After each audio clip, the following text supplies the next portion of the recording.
ত্রয়োদশ জাতীয় সংসদ নির্বাচন শেষে রাষ্ট্রের সব দায়িত্ব ছেড়ে দেবেন বলে জানিয়েছেন প্রধান উপদেষ্টা ডক্টর মোহাম্মদ ইউনূস।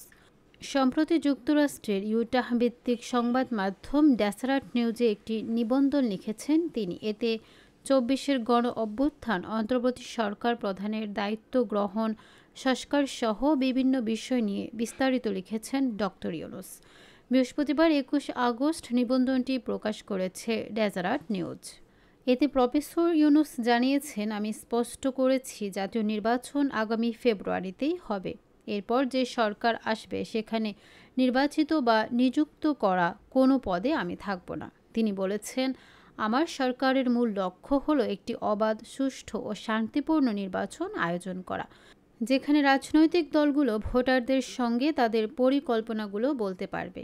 আমাদের মিশন হলো সব বৈধ ভোটার যেন তাদের ভোট দিতে পারে, যারা প্রবাসে আছেন তারাও।